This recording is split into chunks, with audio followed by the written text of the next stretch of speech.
Ghanaian Speaker is not a member of the House. The Ghanaian Speaker presides over, but does not participate in proceedings of the House. And he or she has no vote. And he or she has no vote, not even a casting vote, in matters before the House. In fact, the speakership in Ghana is designed to be even more impartial and more apolitical than the Speaker of the House of Commons in Westminster. It is indeed to ensure that the Speaker remains impartial in presiding over the affairs of this House and Parliament that his election is done by secret vote.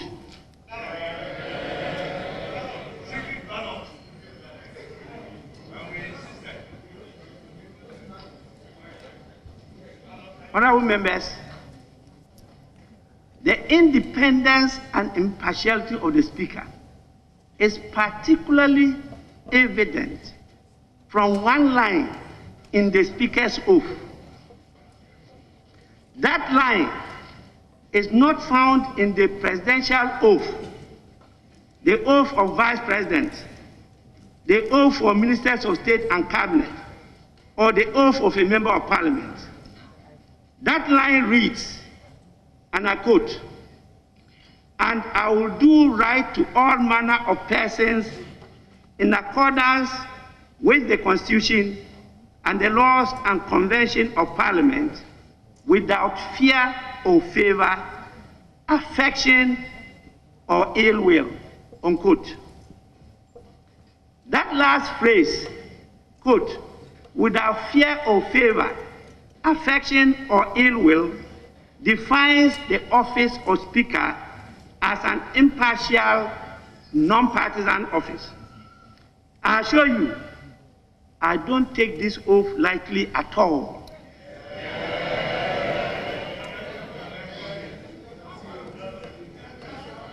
My destiny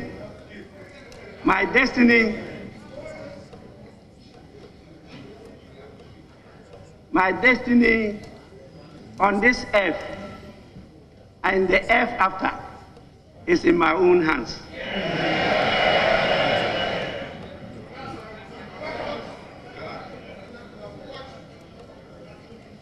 Honorable members, the only other oaths in the second schedule to the Constitution of the Fourth Republic in which you find this same language are the judicial oath and the oath of the Auditor General. This is because, like the Speaker, these offices too are meant to be non-partisan, impartial, and independent. Honorable members,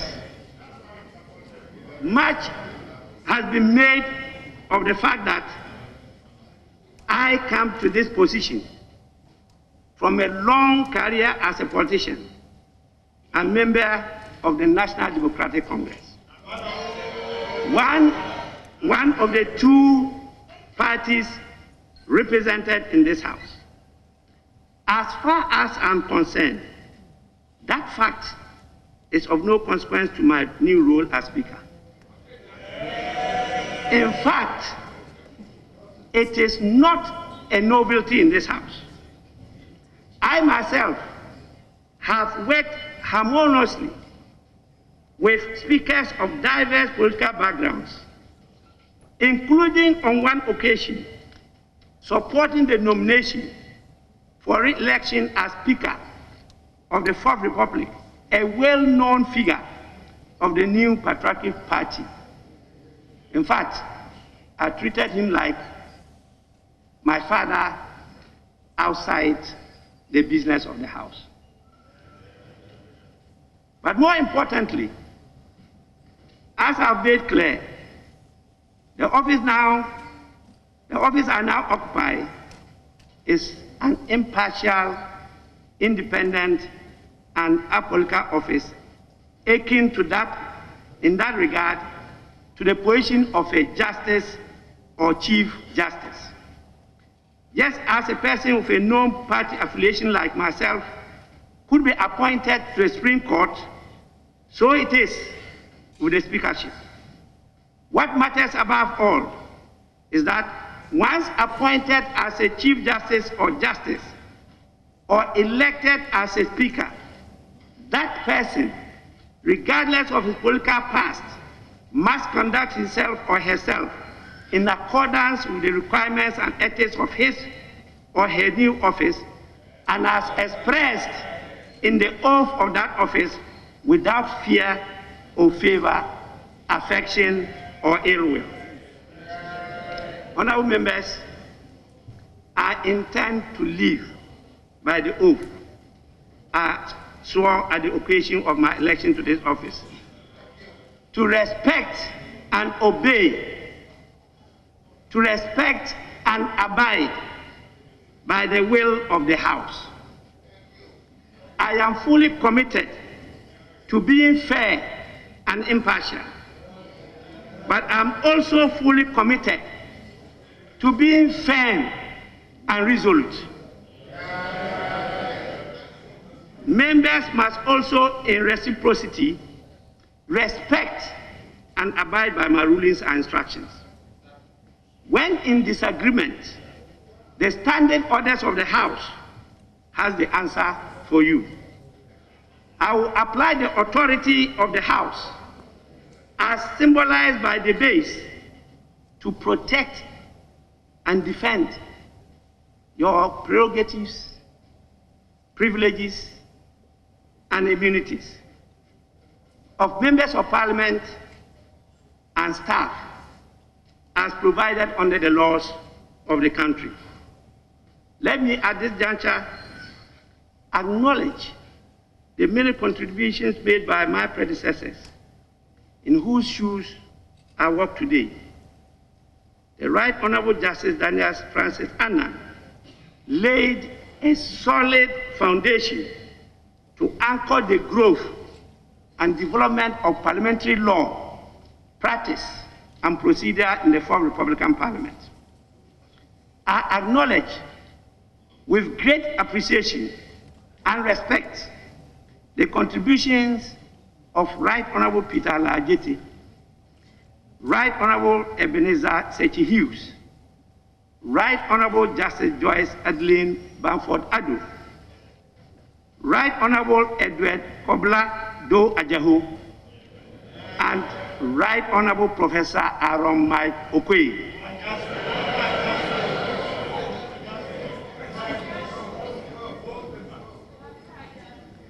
I have worked closely with all these speakers as a leader and a member of the Parliamentary Service Board.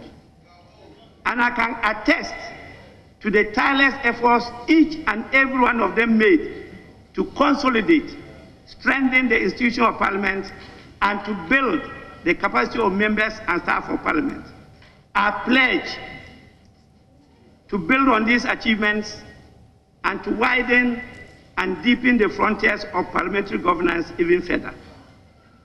Particularly so that we'll be opening our doors to the public, civil society, the media, and all who are interested in the health of the democracy in this country.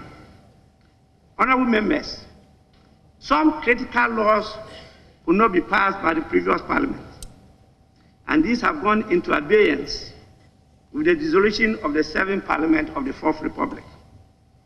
Draft legislations such as the Affirmative Action Bill, Sparsal Rights Bill, standing orders of the House, which has been pending before the House since 2002, the Budget Bill, International Business and Agreements Bill, calls for urgent action. I call on the responsible sponsoring government agencies or institutions to resubmit these bills to the House early for consideration. In particular, I call on Parliament to expeditiously deal with the review of the standing orders of the House. My vision, with open heart, is a vision of bipartisan, inclusive, participatory, responsive, efficient, and effective Parliament. The 8th Parliament will have to work to earn the respect of the people of Ghana and to restore the image and dignity of the institution. There is nothing more noble and satisfying than to render services to your people. I would like to end by echoing the words of President Akufo-Addo when he delivered his message on the State of the Nation on the dissolution of the 7th Parliament. I want to quote, "The good people of Ghana have spoken and given Parliament almost equal strength on both sides of the House. We have no chance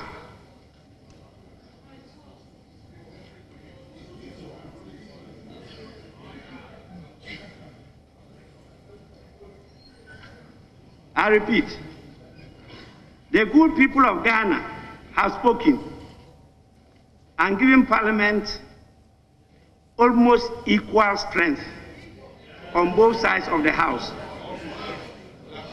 We have no choice but to work with the consequences of the desires of the people. The House would have to be more accommodating of each other's views and probably devise new ways of conducting its affairs," unquote. I fully subscribe to that view. No more, no less. Cooperation, dialogue, accommodation, and consensus building must guide this Parliament in the conduct of its business. We must work together for the betterment of Ghana and Ghanaians. That, I believe, is the demand of Ghanaians and the loud and clear message of the 2020 general elections. That is the message in the votes of 136 in favor of Right Honorable Aaron Michael Quaye, as to 138 for Honorable Abansman Akintoye,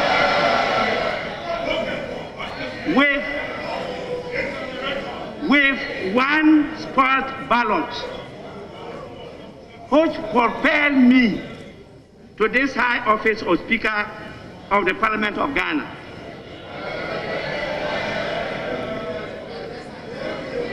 Honorable members, the battle is always the Lord's. Glory be to the Most High. I thank all of you for your patience and attention. God bless you.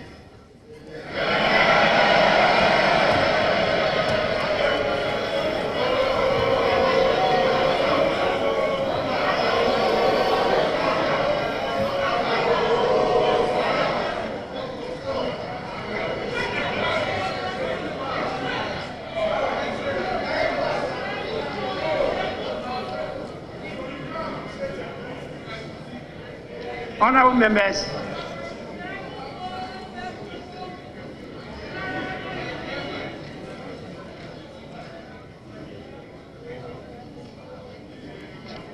I will always be guided by the leaders from both sides of the aisle. And so I want to invite comments from the leaders. The honorable member for Tamal South Honorable Haruna Idrisu wants to have the first bite.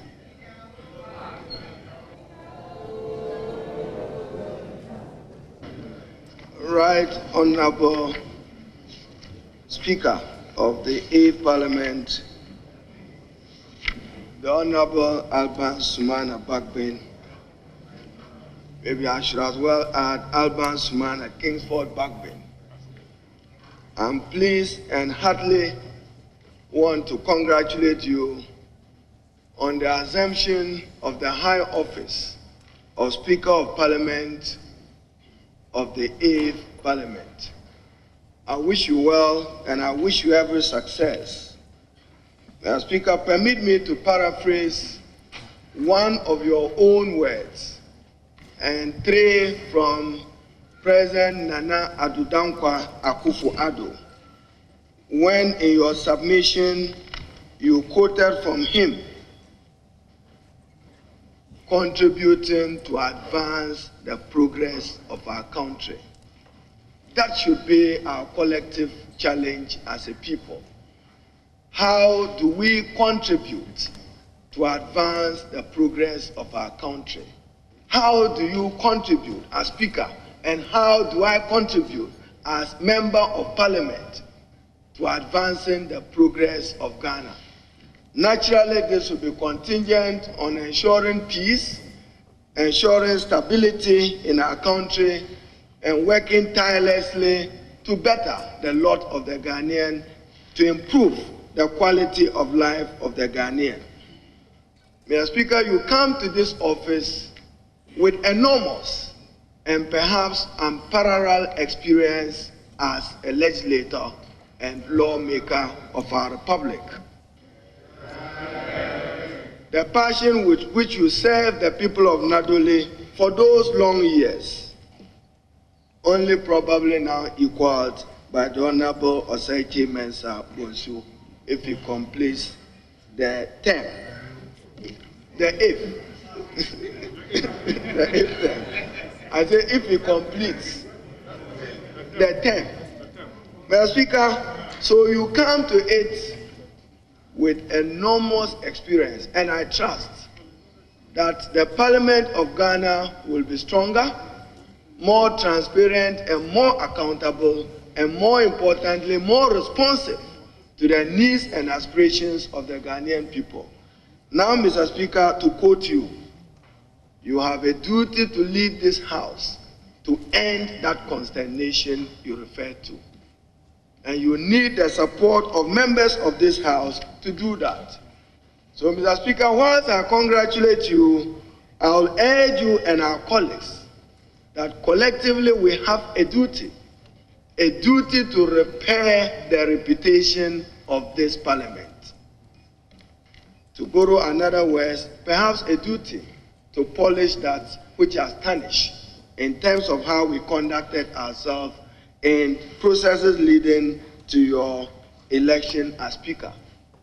But what must be respected is that the sanctity of the secrecy of the ballot, which is a requirement under the 1992 Constitution and also borrowed in our standing orders, must at all times be respected and upheld by all of us in the promotion of deeper democratic ethos and values. Mr. Speaker, you have also particularly referred to the nature and character of this Parliament. The Ghanaian people, in the outcome of 2020 presidential and parliamentary election, as far as Parliament is concerned, produced an inevitable outcome of no majority in Parliament. 137 NPP, 137 NDC. Understandably, I'm informed that the distinguished member for Fomina has decided to do business with the NPP. Doing business, in my view, does not represent joining a political party, and I say so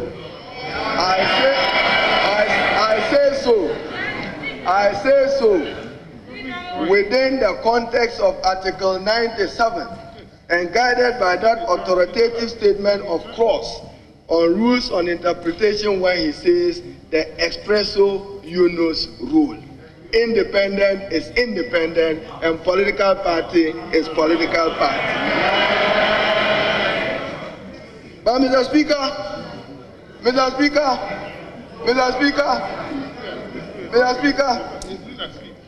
whilst congratulating you, the Honorable Osei Mensah in the 7th Parliament had it easy because he had comfort of numbers. This time he does not. And he cannot procure nor add to it other than a cooperation and support from the member for Formina, nothing more. So, Mr. Speaker, what he must understand, this site, however we are referred to, you will need us going forward. I didn't even reference portions of the Constitution, but any of you can read Article 11, 268, 174. It requires 2/3 majority. You don't have that. You will need us. Going forward. That is why you must tolerate and respect us no matter what. Going forward, the Constitution, I can mention 10 more. Mr. Speaker, I conclude on that note. I have said this because I know my colleague is very experienced lawmaker, that this parliament, cooperation and consensus is compelling and an imperative. Did you want the obvious? Mr. Speaker, on matters relating to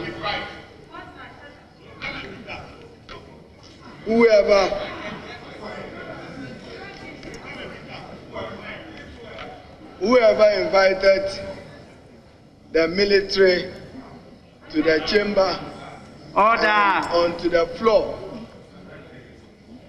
going forward, we will demand an inquiry to it in order that it never ever happens, as you have assured. Because it's only democracies that have parliaments, and we have a duty jealously to protect our democracy and to grow our democracy. Parliament remains a forum, as I have repeatedly said, where right and wrong is debated. Mr. Speaker, the Ghanaian people voted in December that when we debate right and wrong, let right prevail and not partisanship. And that they want to see an end to the divisiveness in our country. They want to see an end to the polarization in our country. They want to see an end to the excessive partisanship of our country. And that we hold strong together our democratic values and ethos. Mr. Speaker, I can only wish you well, wish you every success, trust that you will moderate debate, impartial and neutral as you indicated, rule on matters of procedure. But Mr. Speaker, I cannot conclude without saying that this House, and probably I'm sure my colleague will touch it, we will have to take a rapid action on our rules of procedure and standing orders. I must admit that we are almost at the concluding stages of adopting new standing orders to ourselves. Thanks to the Honorable Osei Mensah and Professor Okwei as Speaker of Parliament, I recall the last meeting chaired by First Deputy Speaker of Parliament. But Mr. Speaker, to assure my colleague, we disagreed only on matter of procedure. Whilst it was his argument that we could adopt it merely by resolution, I reminded him, and Mr. Speaker, I'm compelled to quote Article 11(7) of the 1992 Constitution, that it was my view, and Mr. Speaker, with your indulgence, I quote, and I'll be ending just on that note. Mr. Speaker, Article 11 is on the hierarchy of the laws, and 11(7) reads, any order, rule, or regulation made by a person or authority under a power conferred by the Constitution or any other law shall be laid before Parliament, be published in the Gazette, more importantly, satisfy the mandatory 21 days. So it was a matter of procedure, and to assure him that I have no objection, neither do colleagues on my side have any objection to us adopting improved new standing orders for this House. So we should pursue it with rapid action. What the disagreement was the procedure for its adoption, whether it should go through the requirement in Article 11(7) or by resolution. So, Mr. Speaker, once again, I want to congratulate you. I have faith in you. I have known and worked with you, and I trust that at the end of January 2025, if God gives you good health and long life, and you serve this country with wisdom and experience, our parliament and good governance architecture would only be the beneficiary of your enormous and parallel experience. But you owe it, Mr. Speaker, to the President and the people of Ghana to work to advance the progress of Ghana. Once again, congratulations.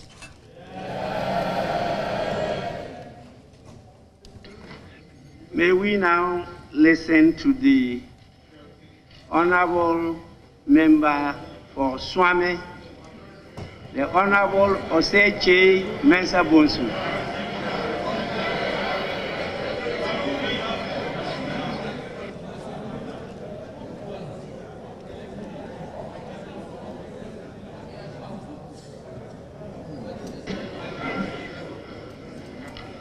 Right Honorable Speaker,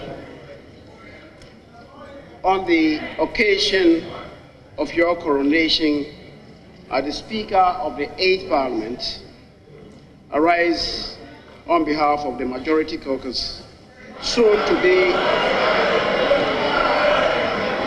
the Speaker,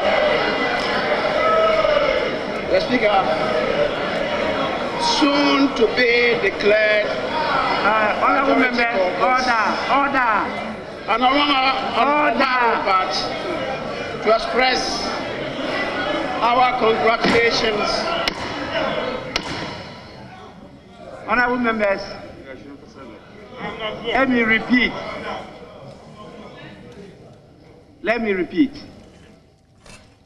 The ability to catch the eye of the Speaker includes good behavior.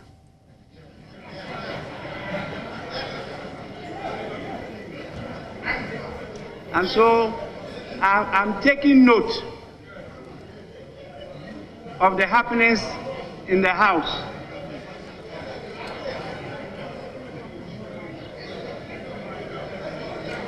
We will soon, the House will soon be broadcast live, and your families, your kings, your children will all be observing you on the floor, and then we will see whether you continue not to exhibit parliamentary behavior. So, honorable members, let's listen to the honorable member for Swami in silence.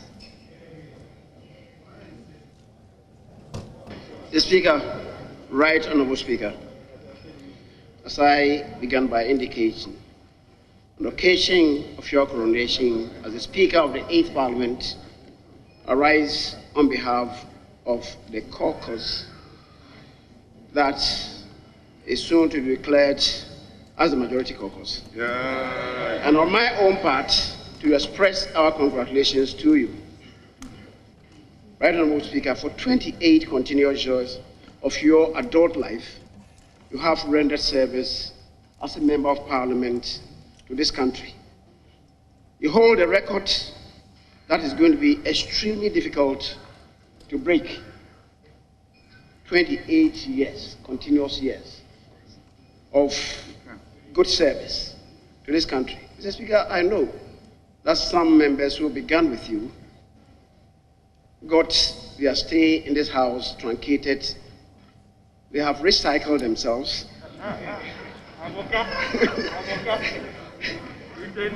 Mr. Speaker, I don't know.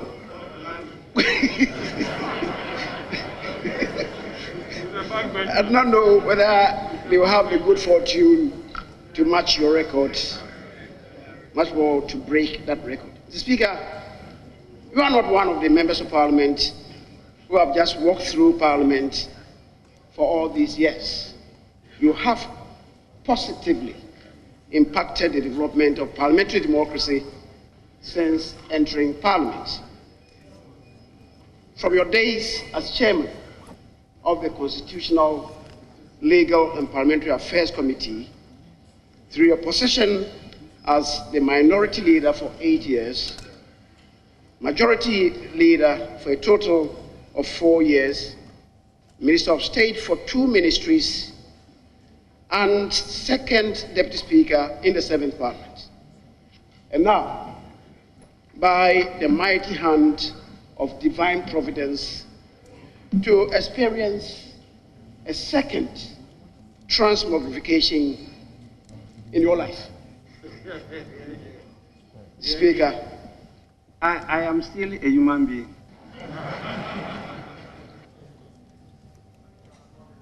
It is most unfortunate, as you yourself related to, that the processes leading to your ascension to the high office of the third citizen of this country were characterized by unfortunate, regrettable, and indeed reprehensible incidents. This House must work together to ensure that these unfortunate events do not recur in any form or shape, and these events, Speaker, and conduct must not be accorded space for any further procreation. It is my considered opinion, Mr. Speaker, that this House must move swiftly to resolve to overcome this initial misstep and focus on partnering government to develop the country in unity and tranquility, and indeed secure for ourselves and posterity the blessings of liberty, equality of opportunity, and prosperity as contained in the preamble of the 1992 Constitution. Speaker, the closeness of the numbers of the caucuses imposes an obligation to deepen consultation in our pursuit of good democratic governance that is foundationed on probity and accountability. Speaker, on behalf of the caucus that I lead, I assure you, Mr. Speaker, of our commitment in honesty and sincerity to work diligently with you to realize the policy objectives contained in the directive principles of state policy, in particular, the realization of basic human rights, a healthy economy, the right to work, the right to good health care, and the right to education. The Ghanaian people deserve nothing less. Let me also congratulate your 2 deputy speakers on their election as your first and second deputies. I believe that together this Parliament can and indeed must set new standards in our national development agenda. I also would afford myself the opportunity to congratulate all honorable members, continuing and new entrants, who on 7th of January were sworn in as members of the 8th Parliament. I believe the members would apply themselves to the duties and functions of members of Parliament, including, in particular, as the Speaker, you have once again related to the duties of representation, deliberation, information dissemination, legislation, power of the purse function, oversight, conflict resolution, ratification of treaties, protocols, and conventions. Mr. Speaker, I believe members will come to appreciate that members of Parliament are not agents of development.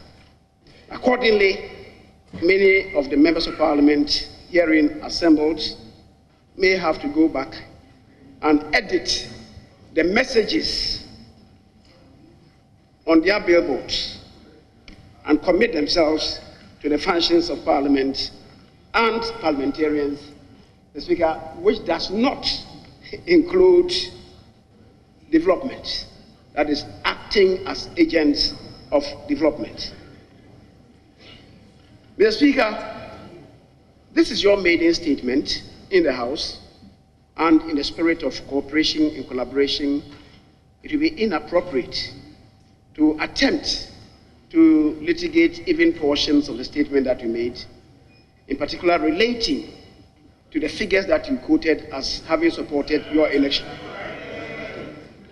The Speaker, with respect to the Chair, I may disagree with that. However, as I said, in the spirit of providing ourselves a new beginning, I wouldn't want to further comment on that, even though, as I've said, I disagree with the figures that you have quoted. Mr. Speaker, in the 7th Parliament, even in the hugeness of numbers that we had, that is 169 as opposed to 106, the then majority on any typical day needed the cooperation and indeed the collaboration of the minority, especially the leadership of the minority. And Mr. Speaker, we did just that. Mr. Speaker, in the history of this Parliament, I'm not aware of any leader in this House who has reached out to the other side as I have done. My colleague, the Honorable Cletus Abuka is here. Mr. Speaker, you yourself, you are here. And you testify that in the history of this Parliament, if we open our eyes wide, we know the consultation. My colleague, the minority leader, the former minority leader, the Honorable Haruna Idrissa, would attest to that fact. And that is notwithstanding whatever people say outside.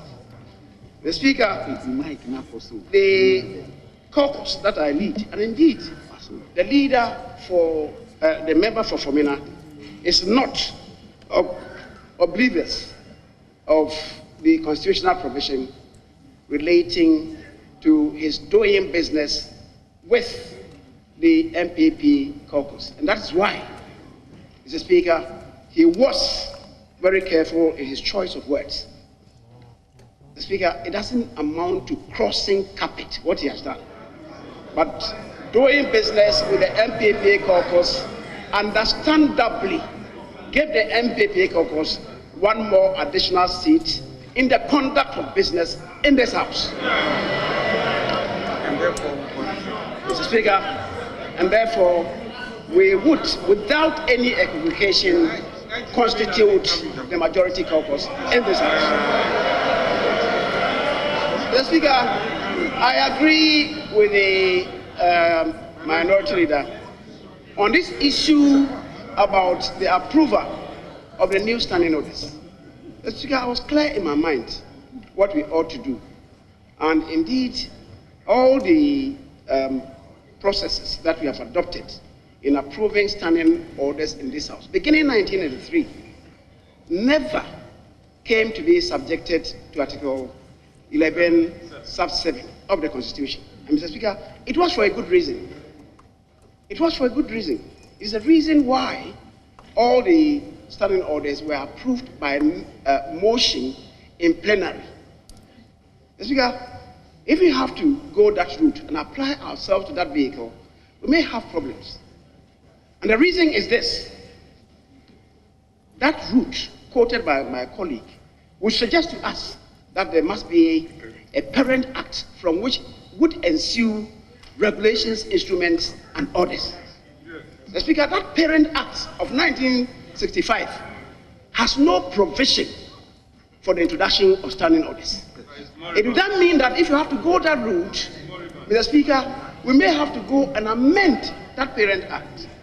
And I thought that if we applied ourselves to the process that we had done, that would even shorten the route for us. Mr. Speaker, I believe if we apply ourselves to that route, within 2 weeks maximum, you should be able to adopt these new standing orders. And if members insist that we should go that route of Article 11.7, the Speaker will run into turbulence.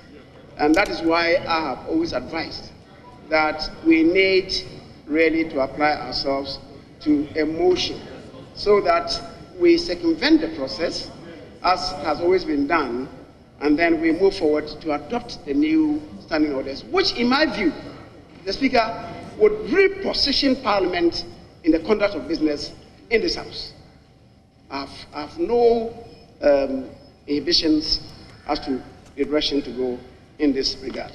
Mr. Speaker, once again, this is the time to congratulate you.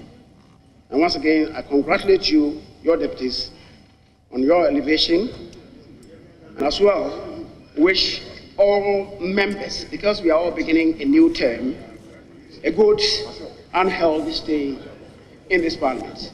Mr. Speaker, I thank you most enormously for this space accorded me. Once again, I thank you very much.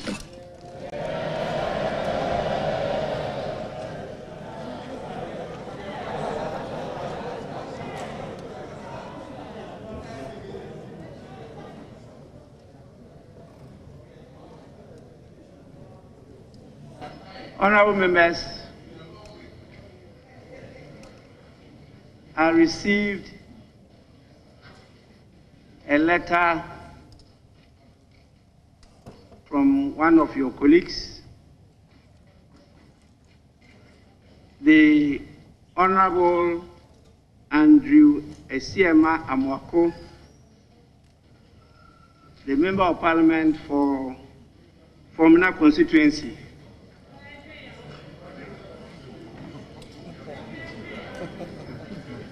The member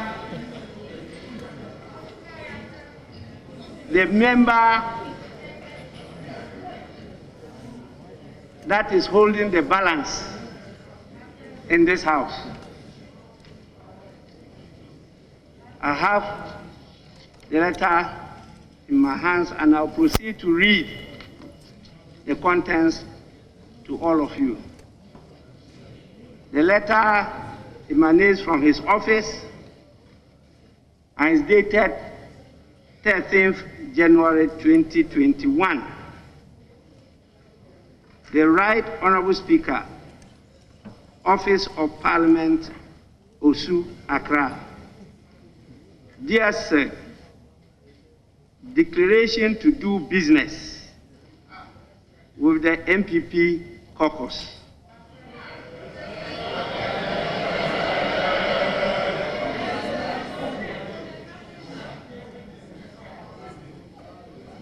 I, Andrew Esiema Amwako, an independent member of Parliament for Formina constituency, and now the second deputy speaker for the A Parliament, do hereby declare that I shall, for purposes of transacting business in the House, associate with the NPP caucus in the same Parliament. For the avoidance of doubt, I do hereby affirm that I shall cooperate and collaborate with the NPP caucus in the 8th Parliament. Dated this 13th day of January, dated this 13th day of January 2021. Yours faithfully, signed, Honorable Andrew Esiema Amwako, MP, Formina constituency, and copy to the leader of the NPP caucus. Honorable members, with this official declaration to the House will accord him the space to do as he has stated. Whatever he said outside was of no effect so far as the business of the House is concerned. And therefore, he had to do it officially for it to be read and captured in the Hansard. And so what we have now, you have the New Patriotic Party wing or caucus in Parliament, together with the independent member of Parliament from Formina, and they now constitute the majority group.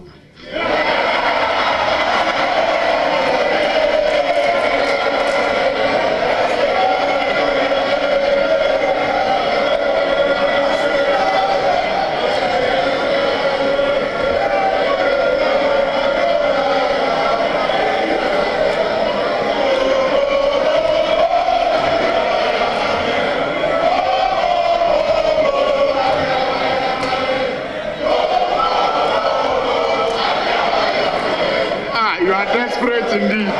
You are desperate for a win indeed. Is that all? You are desperate indeed. If desperation do you so.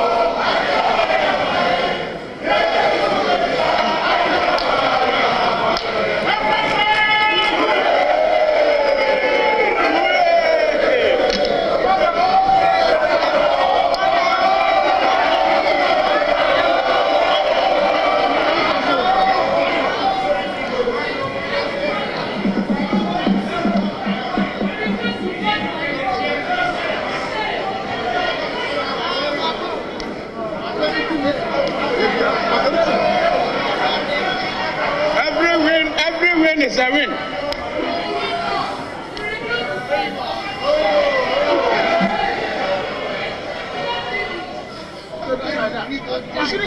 You are just majority group, not caucus group.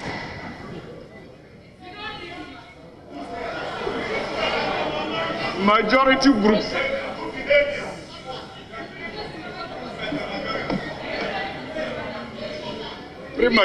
Premature ejaculation.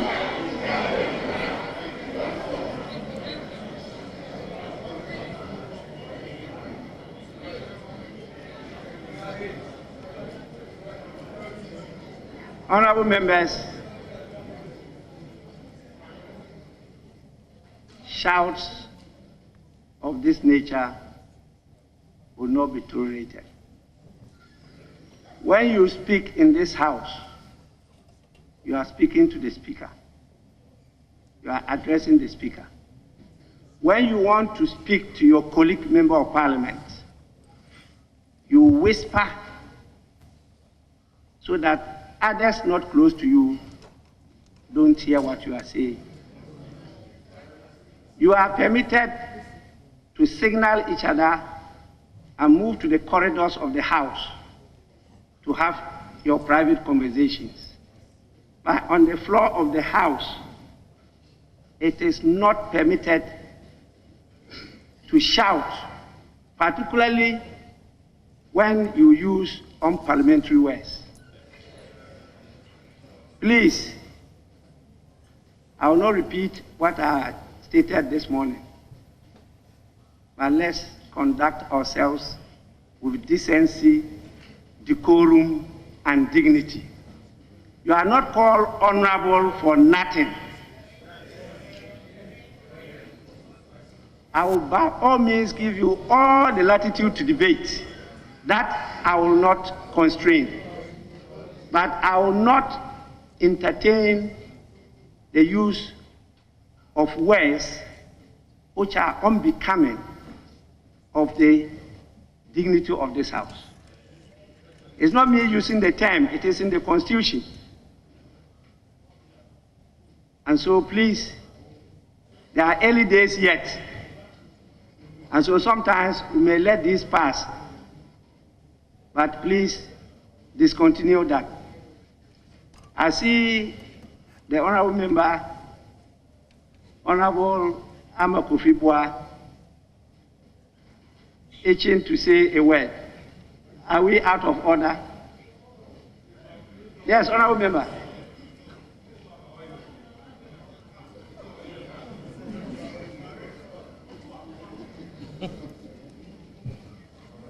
Honorable member. Mr. Speaker, I have nothing to say. Thank you.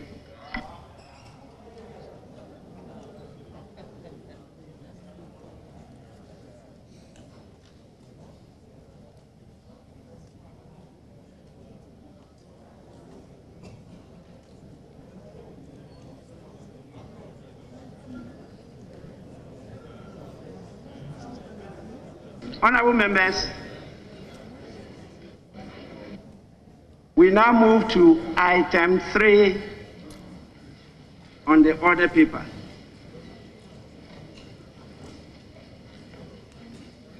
Correction of votes and proceedings and official reports. We start with correction of votes and proceedings.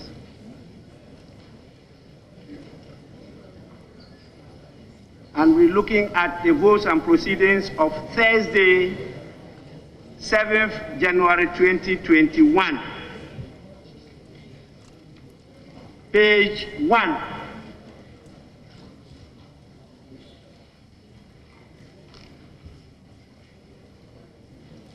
Page 2. Yes, honorable member. Mr. Speaker, page 2. Number 38. Honorable members, I want to plead with you, since this is the first time when you are able to catch my eye, kindly mention your name and your constituency. I think that would be a good beginning for us to start knowing each other. Yes, honorable member. Thank you, Mr. Speaker. My name is Ajay Kwesi-Boateng, Member of Parliament for New Gabendo. But the Ajay is spelled wrongly. My Ajay is A-D-J-E-I. I drew the table office's attention to it the last time. Table office to take note. Page 3.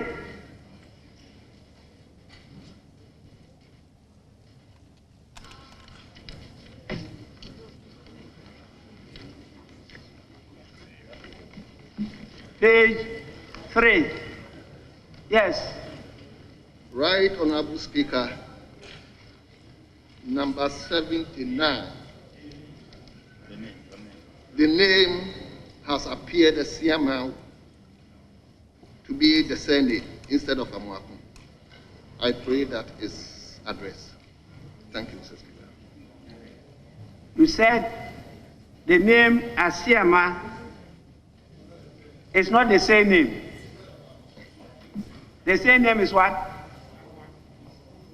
The surname is Amuaku, but it appeared as a Siama, and I want it to be corrected. Table office to take note. Page 4. Yes. Honorable Speaker. Sorry. Yes. Page 3. Page 3, number 196. My surname is Aiku, not Nati. And Nati is wrongly spelled. It should be N-A-R-T-H. Table office to take note. Thank you. Page 4.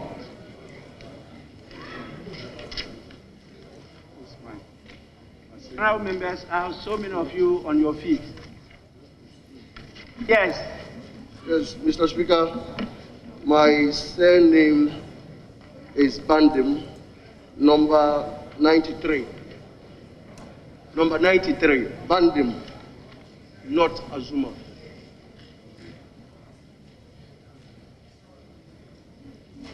Honorable member. Page 393. 93.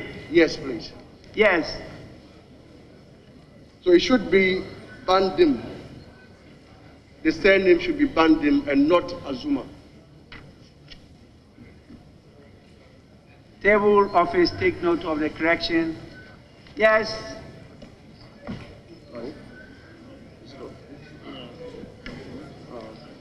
Mike, please, Mike.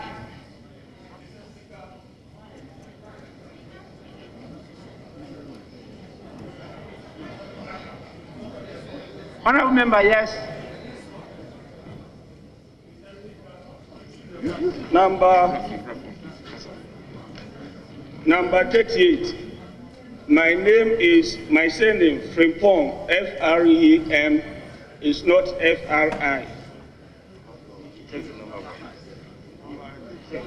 Honorable member, you said number 38. 138. 138. 138. Yes, sir. Page 4. Yes. Frimpong, F-R-E-M-P-O-N-G, and not F-R-I-M-P-O-N-G. Yes, sir. Table office to take note.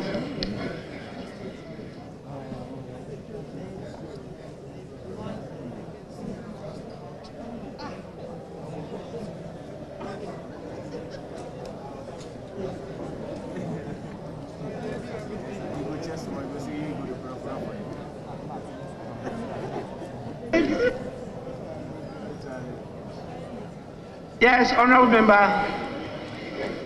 Thank you, Mr. Speaker. My name is Honorable Stephen Jalula. Item number 159. My name is wrongly spelled as Jawula. The right spelling is J-A-L-U-L-A-H. Thank you, Mr. Speaker. Table office, please note the correction. Yes. Mr. Speaker, my name is Zuwaira Mohammed Ibrahima. My surname is Ibrahima. Number 191. 191.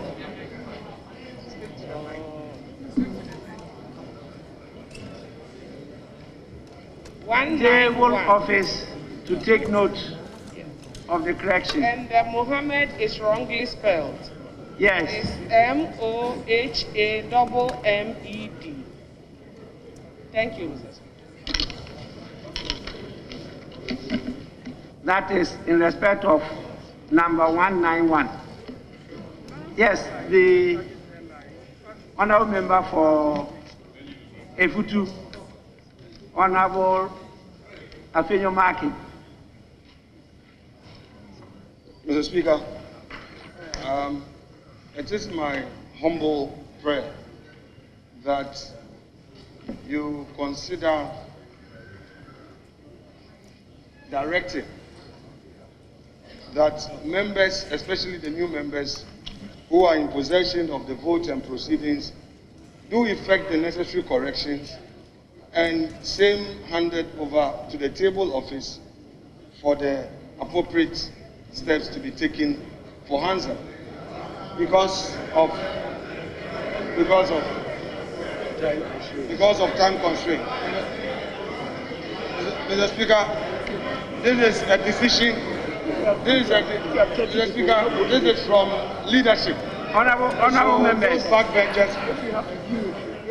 Honorable members, having regard to the state of business of the House, I direct that sittings be held outside the prescribed period. Honorable member for Efutu, I am aware of that. I am simply encouraging, particularly the new ones, to develop the courage to stand on their feet and to address the chair. So we'll soon finish. Let them take advantage and start learning the ropes. Yes. Honorable Member. Mr. Speaker, respectfully, page 5.